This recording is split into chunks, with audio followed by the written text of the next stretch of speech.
welcome to God's 5 Minutes with Pastor Ed Wilson. Reach him at gods5minutes@gmail.com. Now, here's Ed Wilson with God's 5 Minutes. Hello, friends. Speaking of Jesus, Isaiah 53 reads, "He is despised and rejected of men, a man of sorrows and acquainted with grief. We hid, as it were, our faces from him. He was despised, we esteemed him not. Surely he hath borne our griefs and carried our sorrows. Yet we did esteem him stricken, smitten of God, afflicted. But he was wounded for our transgressions, bruised for our iniquities. The chastisement of our peace was upon him, and with his stripes we are healed. All we like sheep have gone astray. The Lord hath laid on him the iniquity of us all. He was oppressed, he was afflicted, yet he opened not his mouth. He is brought as a lamb to the slaughter, and as a sheep before her shears is dumb, so he openeth not his mouth. He was taken from prison and from judgment, and who shall declare his generation? He was cut off out of the land of the living. For the transgression of my people was he stricken, and he made his grave with the wicked and with the rich in his death."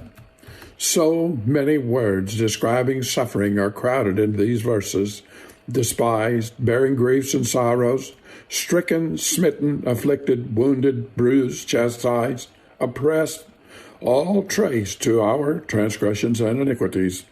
Part of the deeper meaning of this passage has to do with human physical infirmity, and the original words show that the Lord felt the suffering of these things and was meant to bear them. Although he had all power, healing the sick was not easy for him. He felt all the sufferer felt by the identifying power of the unparalleled sympathy of a pure heart. The load must gall his shoulders before he could bear it away from ours.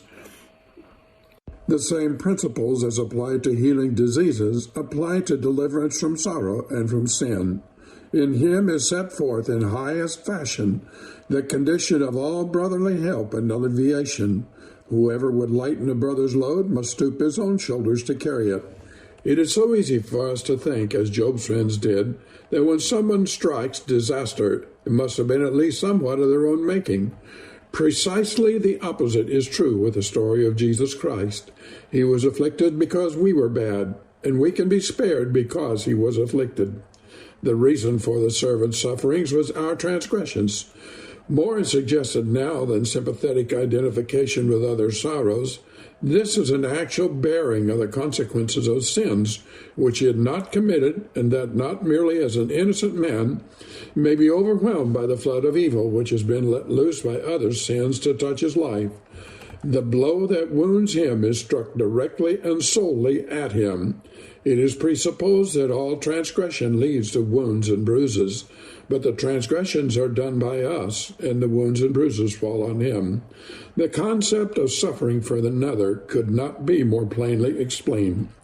The intensity of the servant's sufferings is brought home to our hearts by the long, pitiful list of his agony. He was wounded as one who is pierced by a spear, bruised as one who is stoned to death, beaten and with livid welts on his flesh. In reading this, we dimly see a background of unnamed persecutors. The description is entirely of physical violence, and that violence is not just a symbol. The old story is still relevant to this Easter season. Let's remember the details of the prophecy as we consider the sacrifice that bought our salvation. Many object to the belief in Christian atonement that guilt cannot be transferred. The answer is that Christ's nature stands in vital relations to every man with such intimacy that what is impossible between any two of us is not impossible between him and any one of us. His awful dying cry, "Why hast thou forsaken me?"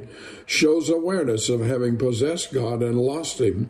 The only approach to an explanation is that the black mass of the world's sins not only came to him, but was laid on him by God. Have you talked to him today? You have been listening to God's 5 Minutes with Pastor Ed Wilson.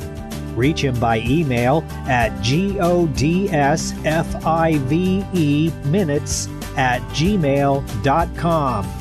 Tune in next time to hear more encouraging thoughts from God's Word on God's 5 Minutes with Pastor Ed Wilson.